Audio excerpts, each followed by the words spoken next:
On today's episode of PolicyWise. In the last year, U.S. lawmakers traded an estimate of $355 million. Can you imagine? You could fill the House of Congress.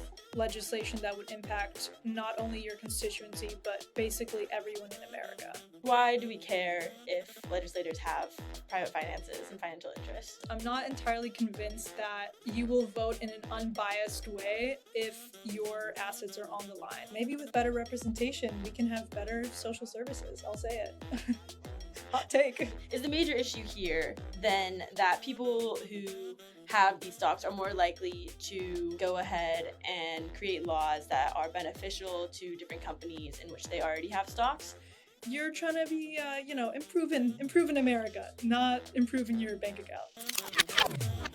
But more on that later. Hello, everyone, and welcome to a very special episode of PolicyWise. I am Demi, and I am here with my very good friend, Masha. Masha, could you please introduce yourself and also tell us what we're talking about today? Sure. Hi to my fans. My name is Masha, and I am working in the policy space right now. I'm fresh out of a master's and an undergrad in econ, and I'm looking to tackle some issues in representation. What can I say? I feel like representation issues are, just super important in today's age, especially with the pandemic going on and the fact that we don't have universal healthcare in America. It's just tough. I feel like we have so many welfare problems and lack of public goods in America, and I feel like maybe with better representation, we can have better social services. I'll say it. Hot take. How long have you been studying similar issues? That is a good question. I think most of my experience during my undergrad was in discrimination research, having to do primarily with ethnic discrimination and gender. I think I more recently started kind of being interested in public good provision, especially after my master's. My dissertation was actually very relevant to what we're talking about today. I studied financial interests and relatively recently. So I would not say I'm an expert, but I would say maybe in the past year and a half, I've been more looking at public good provision, both during my master's in research and also during my job. Could you please tell us exactly what you researched for your master's?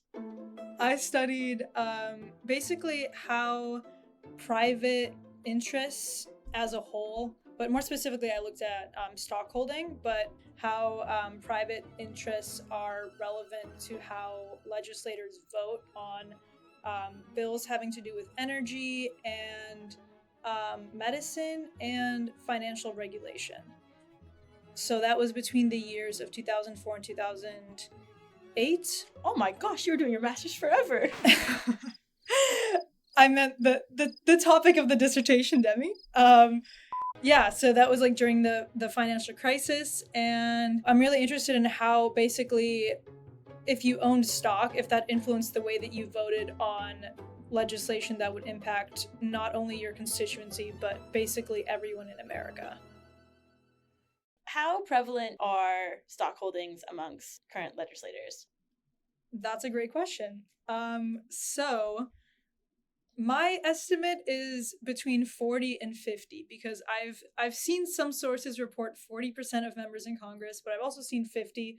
So I'm not even sure what to believe, man, but definitely a big proportion of legislators own stocks. And apparently there was around 225 million in stock assets, according to Business Insider recently. And in the last year, U.S. lawmakers traded an estimate of $355 million. Can you imagine? Imagine that in dollar bills, $1 bills.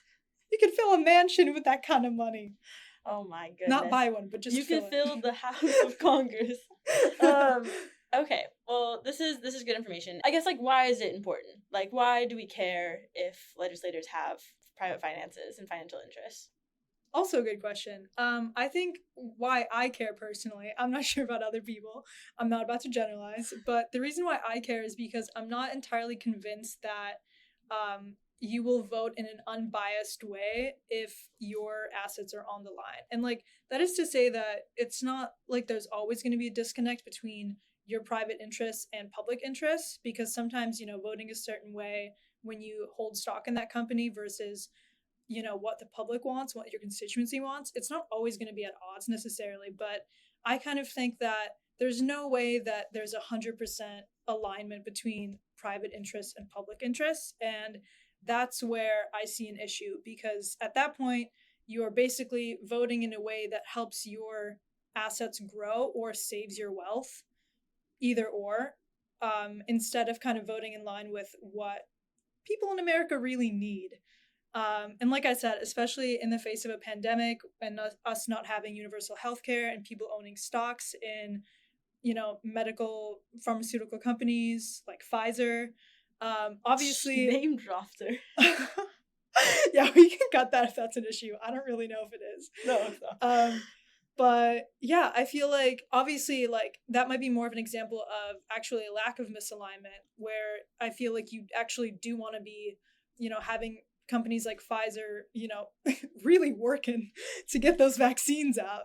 And if that's what your constituency wants, like obviously that is where your private interests and your public interests are completely aligned. But like I said, I'm just not sure that they're aligned 100% of the time. And that's the problem, because you're trying to be, improving America, not improving your bank account. Well said. We got it. That's the title of the episode. Thanks, Masha. Okay, so you gave some good examples there, and you kind of went over the pluses and minuses. What's like kind of like a notorious example of where this has been an issue? That's honestly, it's hard to say, because there's just been so many cases of this that are like, I don't know if I would categorize them as well documented, but like this information's all out there.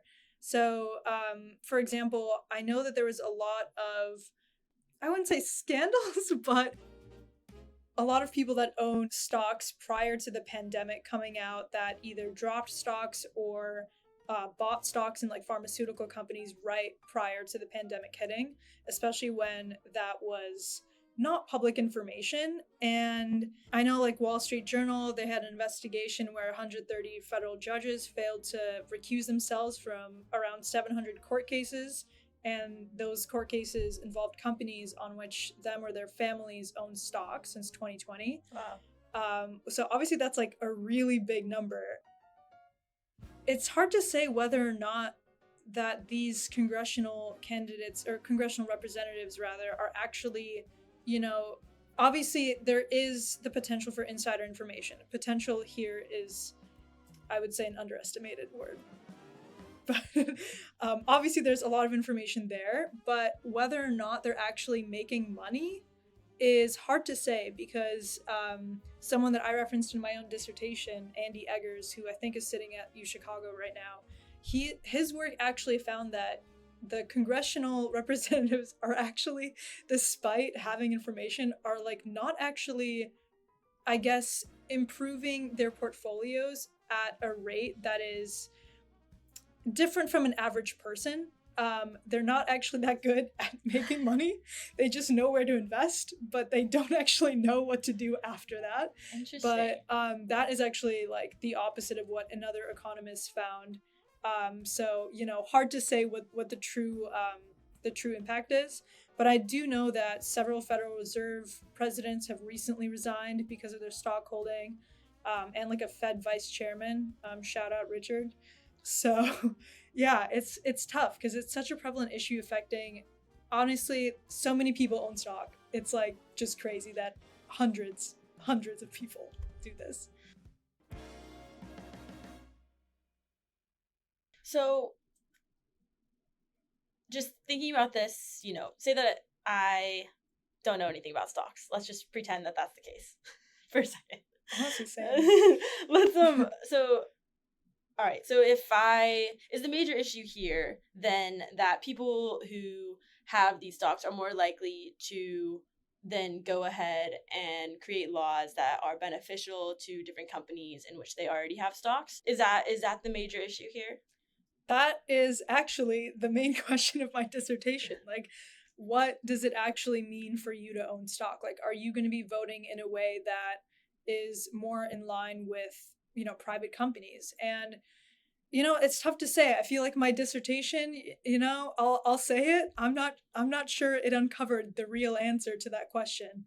And like I said before, even economists have contradicting opinions on the answer to that question. But yeah, I think the main concern here is that it's when faced with a decision as to vote a certain way that will increase your assets and vote alongside whatever this private company wants, or essentially maybe losing money and voting alongside what your constituency wants. That's a tough decision, obviously. And yeah, like, to kind of like draw another parallel to medical care, it's like, how do we expect congressional representatives to move towards, I mean, this is, a hypothetical, obviously, but say like constituencies wanted to move towards a more universal healthcare system. How can we expect congressional representatives to do that when they own stock in like a bunch of pharmaceutical companies? It's kind of like you would have to forfeit at least some of your wealth in order to make these decisions. And yeah, I don't know if that answered your question. No, I think it does. I think it's informative of just kind of like the overall issues of having, public and private interests happening in the brains of people who are guiding our legislator and supposed to be, controlling everything that happens to our lives. And so, no, I think you covered it well. But I am interested in your research. What exactly were you looking at? What did you find? Yeah, so what I found was that, I think this topic is very difficult to study because so much of it happens behind closed doors. Like, I think that things like congressional representatives, like lobbying and like contributions, like some of that is documented, but it's not illegal for you to sit on a board of a private company as a representative. And despite the fact that the Stock Act does, which, shout out Obama, 2012 Stock Act, despite the fact that it does require you to disclose the stocks that you have and the trades that you make, it's remarkably difficult to actually obtain this information. And as someone that literally had to obtain it for my dissertation, yeah, how hard was it? Will you go into detail? Because I was there. So I witnessed the challenges, but will you go into a little bit more detail about why this was so challenging to actually get this information that would reveal some of the conflicts of interest that exist? Yeah, so the difficulty is that these reports are not really available in any format that is conducive to data analysis. I know that might be a hot take, but they're literally like PDFs. They're like PDFs that are like online that like you basically have to click each one. So I got this data from Andrew Eggers, who, like I said, sits at UChicago, I think Harris School of Public Policy, but I might be wrong.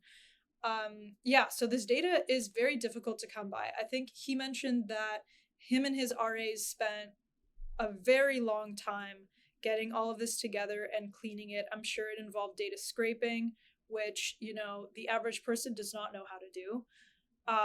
So just a tremendous amount of data. And also the issue is that like these forms, you're just required to fill it out. You are not necessarily required to fill it out accurately. And I think that is the issue with the Stock Act, that like it doesn't really have any teeth, and it has a lot of plausible deniability because, frankly... What is plausible deniability? Like, that is also a good question. It's just hard to prove that you actually made a mistake. Okay. Like, it's kind of like intent and benefit, hard to prove. It's difficult to police because, frankly, the Stock Act just says, like, you have to disclose it, and the Stock Act bans insider information. But if you can just say, like, I didn't have insider information, it's very easy for you to do that, especially since a lot of these legislators meet behind closed doors. So it's like so easy for you to just pull aside another rep and be like, hey, did you know this is happening? And the guy's like, oh, I didn't know that was happening. Gonna go trade my stocks now. Yeah. And just like I don't know. Every time, like, I just feel like if you're sitting in a space like the legislator, I would be upset if you didn't know what was about to happen to the economy. Like, that is like the very like foundation of your job, is to be able to create policies and laws in which will protect the public good. And so if you're unaware of what's happening in fields, like specifically, big markets, and not, if you don't have that awareness, then, I don't know. I think maybe that is the approach that we should take to this, is that if people said that they don't know that that was going to happen, we should just start making fun of them. because it really, I mean, I just find that such an interesting argument. And I know what you mean, though. Like, I obviously think that that's not the case, but that all of our legislators are completely up to date with all the most relevant information. And so that is going to be a beneficial argument, and we couldn't prove otherwise. But I will say, though, that shocking. That apparently around like 60 legislators have been caught violating the Saw Act since 2019. What's happened to them? That is a question with a very sad answer, because the answer is that you literally get fined like $200 and that's it. Oh my goodness. It's just like I said, like, no teeth to this bill. And to be honest, like, even legislation that's trying to be passed right now, that I think the movement was kind of like spearheaded by John Ossoff, who is LSE alum. And I think now the bill is sponsored by Senator Elizabeth Warren of Massachusetts. What? That's where we live. And yeah, I think even that bill right now, like, they're trying to essentially, well, I don't know if it's like banning, but it is a ban. The Bipartisan Ban on Congressional Stock Ownership Act of 2022. So there are new pieces of legislation in the works, but it's tough because I feel like part of the democratic process is like a lot of negotiation and a lot of compromise and sacrifice, to the point where, it's quite possible that a bill might not have teeth just like this one towards the end of the negotiating kind of process and the compromises. Okay, I get it. Yeah. Well, taking a step back and just thinking about private interests amongst legislators generally, how do you feel like lobbying groups play into this concept? Yeah, I mean, it's tough because I kind of feel like lobbying did have good origins. Apparently, I'm not sure if this is true. Might be spitting false facts here. Wait, guys, she said she wasn't an expert earlier, so it's okay. Apparently, lobbying started from people waiting in the lobbies during these like congressional meetings, and to catch these representatives as they came out, to try to talk to them about, like, and convince them to vote a certain way. But I think over time, it kind of became more like companies are having lobbyists that like will represent them or represent a cause that will go and try to influence policy. But I think my beef with it is that frequently the influence comes hand in hand with contributions, and where there's financial benefit, that's where I think there's a problem, because frankly at that point it's like, what sort of organizations or companies can afford to spend a lot of money influencing policy, and to what extent, again, are the direction of the influence the same as the direction that the public requires? And money is like, and it, I always money isn't real. Money isn't real anyway. And what is money? No, what I was gonna say, I always want to say this word. I think it's a really great word, but it's inextricably intertwined with like lobbying groups. Like, not only, even if you're not giving like direct campaign contributions, like say that you remove that issue, the ability to become face to face with like a congressional leadership, since they've gotten, like, they're not staying in hotels anymore and you can't just like wait in the lobby. You have to have like the social capital, you have to have the fiscal capital to even like get there. Like, there's so many things that require so many resources that, like, without having substantial funds prior to being able to provide financial contributions, already makes like pluralist arguments defeated. So lobbyists gotta check their privilege at the door. That's what we're saying. Yeah, before you go into the lobby. No, I mean, it's definitely true. Like, there's a reason why so many, I mean, I'm not sure if this is exactly why, obviously, but a lot of, like, former representatives become lobbyists because, like, they know the system so well, and they now have the connections to actually influence policy in a way that, you know, whoever they're working for wants them to do that. So yeah, it's definitely pretty crazy stuff. What can I say? It seems like money and politics in America are just so inextricably tied. Thank you.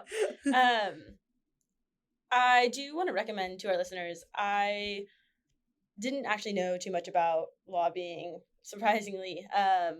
You're not an expert either? I know, surprising. But I know enough about it from like general social science classes and crash course history, or crash course crash course politics.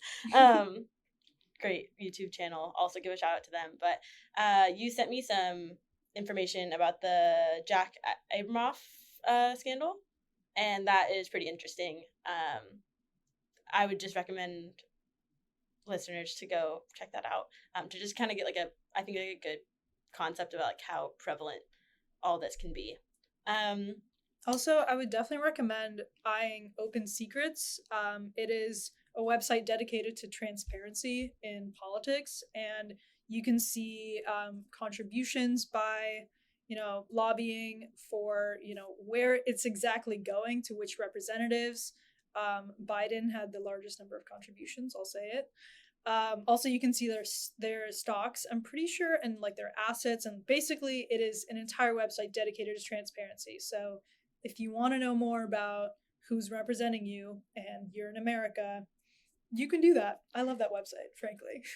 That's good. That's a much like more optimistic standpoint than your previous, like, you can't get data anywhere for this stuff. No, you can't get data for an analysis. I feel like that's the rough part. I spent most of my dissertation just like coding in my room, sadly, with COVID.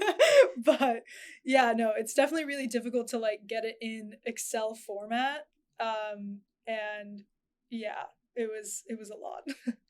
Thank you for sharing. You're welcome. That's really sad. You're welcome. So let's get, like, this has been a pretty sad conversation. What do you think we should do about this?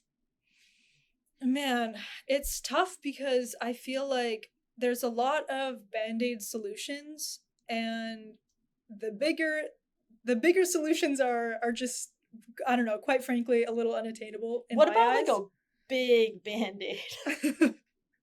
I'm talking huge. Yeah, it's tough because, like I said, the penalty is usually really small for violating the Stock Act. And it's kind of ironic because like the ethics watchdog, like there is like an ethics committee like at the House, and it's ironic because it's made up of members that are voting on like other members. Like it's just like, I don't know. It's hard to believe that there's any actually regulatory action taking place.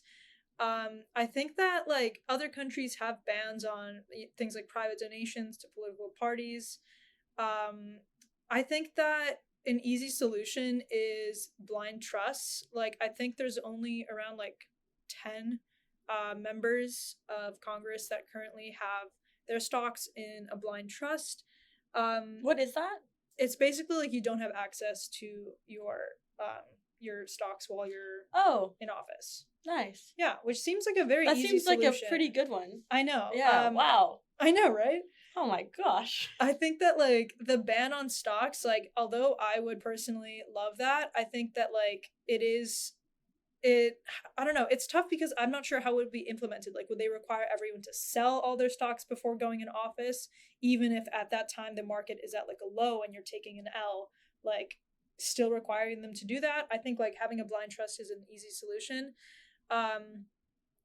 I know that Senator Tommy Tuberville, I don't know if I'm saying his name, but it sounds funny. So Tommy Tuberville said the new legislation is ridiculous and would apparently cut back on the amount of people that would want to serve in office. Oh. They don't want to ride the waves anymore, man. They gotta either stocks. Like it's totally tubular, Bill. Yeah, it's pretty tough because I feel like arguments like that make me very frustrated. Even like Nancy Pelosi, as of I think a couple months ago, was against this act. So I want to stress that this is a bipartisan issue. Like of the 60 people that violated, half were Democrats, half were Republicans, like pretty much on the dot. Have we found anything valid to why they would oppose this? Like, is there any like is there any like solid grounded arguments besides the fact that it would somehow hurt private interests of the legislators in a way that would be like totally unfair? I mean, it's easy to make the assumption that it would. It's just because a lot of them are behind closed doors, like, seeking ways to increase their influence with private companies. I feel like it's easy to just assume that, but I think like it's also the problem is that like this was at least Pelosi's reasoning, which I think like is also the reasoning of like a lot of other people, just that like, oh, like Americans should be able, like everyone should be able to participate in the free market economy, and like everyone should be able to like do things like increase their wealth, and like we shouldn't be ashamed of that. Like, we're a capitalist economy. And I think that that's kind of exactly the problem, because like we have such an ingrained sense of like capitalistic values, even at the expense of like potentially aligning with whatever the public wants. And yeah, it's tough because I kind of feel like at times maybe like stockholding and acting in your own private interests like can't be reconciled with like serving at a public sector position that like fundamentally requires you to think of others. Like you are in office, like that is a privilege, and I really think that that should come with some compromises and some sacrifices, such as maybe not eyeing your assets for a while. Like I kind of feel like maybe your focus should be on your constituency, and like you shouldn't be bothered by like looking at your assets while you're in office. But yeah, like I said, I think like blind trust is a really easy way of doing it, but I think something like lobbying is like, I don't even know how we could even address that. Like obviously we could do something like you're not able to have like financial contributions, but like I said, America is just such a free market economy, very deeply ingrained sense of like capitalist values and individualism, and I kind of feel like any intrusion on that is not very well received. Like, I mean, we can't even wear masks. Like, that's already a problem, let alone not looking at your bank account. Yeah. It's interesting, and not, like, I don't know. I just think I think the blind trust thing makes a lot of sense. I also think that it is so interesting that this many, I mean, we already knew this, but I think it just, like, highlights how wealthy most of these people are before they enter into office, like even prior to. I mean, I would love to see the increase in people's wealth just in the period of time that they've been there, because like I think that would be a really good way to show like, we know that they're making relatively the same amount every year. I'm not sure how like cost of living adjustments accounting for that. I'm sure we could like code that out and stuff, but like how much are they increasing their general gross income or gross wealth every single year? Like it's got to be some hugely substantial amount. And if they go do the blind trust stuff, I would love to also compare it with people who are doing blind trust work. Like an RCT, like some kind of study, some kind of no, research. That's honestly, oh my gosh, we gotta go get our PhDs. Co-author. Honestly, that's a really like. I have some stats for you. Don't worry, I got you. Okay. Like apparently in 2018, half the Senate was worth more than $1,600,090. Sorry, this is a big number. I'll start over. You can cut that out. In 2018, apparently half the Senate was worth almost 1.7 million, and then half the members were worth less than 500,000. And per your point on making money while in office, and keep in mind that the reports that they have to file reporting their stocks and their trades, unfortunately, only a range is required, which is this actually proved to be very difficult to address while in my dissertation, because I ended up taking just the average of the ranges, but the ranges are pretty big.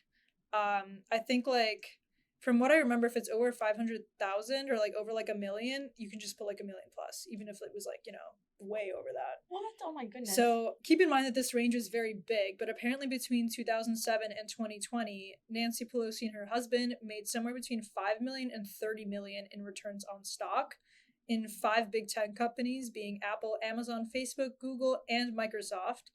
And obviously all of that is also impacted, all of those companies are also impacted by stricter enforcement and regulatory policies about like monopolies in the tech industry, which is like potentially things that she would be voting on. I feel like they're like anchoring us with this statistic because 5 million is so much.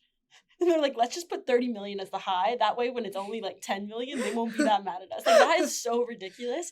It is just like, it's bizarre to me, especially because like, yeah, okay, so say we have these people who are like all here for public good stuff, and I totally understand, like, I just feel like they have like some certain obligation. Once you get to a certain amount of wealth, you're like, oh, actually, I do deserve this money, and therefore I should continue to earn and spend, and like I have to compete with all the other like millionaires and billionaires, and there's, I'm not going to be able to create and have any influence unless I have, an equal amount of money. And it's just like, it's such a, I don't understand it, but it would be great to dive deeper into this. I feel like I'm really grateful for you coming on to the podcast, Masha, for just like bringing up this issue and providing a lot of statistics and stats with your not expertise. And I just think, yeah, it's been a great conversation that I feel like we could all dive deeper into, and, get really fired up about before the midterms. Yeah, just a reminder, if you're interested in this, call your reps, tell them to be like, pass this bill, man. Yeah. What are some other things that individuals could do? Stage a revolution, overthrow the capitalist regime. Sorry, what? No, I'm just kidding. Yeah, I think like obviously calling your representatives, I don't know who my senator is. Well, it's Elizabeth Warren in Massachusetts, but I'm technically still in Illinois, so I know like my representative is Jan Schakowsky, but I think Homegirl's got my back. What can I say? But yeah, contacting your representatives and urging them to vote on the bill. And the bill is called S.3631, Bipartisan Ban on Congressional Stock Ownership Act of 2022. This bill is still in the introductory stages. It has not passed Senate or passed the House, has not reached Biden's office. So I kind of feel like right now is the time to hype this up. But yeah, other than that, I feel like I don't really know what else to do. Yeah, just encourage your representatives to take action. I also think like something that's been really nice about this specific recording is the fact that we're discussing like actual bills that we can talk about and have some sort of like reaction to. And I think, kind of like looking at your research and like what you've done, I think another thing that we can like encourage listeners to do is just like, if there's an issue such as this that you are passionate about, if it's not this, then to like do some digging and find what's actually being talked about on the federal level, in your local, state level, because I might invite you on the podcast. No, because I think, we can all do something about it. But also, if you're not interested in this, you're dead to me, so. Oh, all right. And scene. This was PolicyWise, an intergenerational podcast by Youth Leadership Institute focused on bringing young people into the policy conversation. Don't forget to follow us on Instagram, Facebook, and Twitter at PolicyWisePod. If you have any questions or topics you'd like us to discuss, please slide into our DMs or send us an email at policywise@yli.org. And stay tuned for upcoming episodes.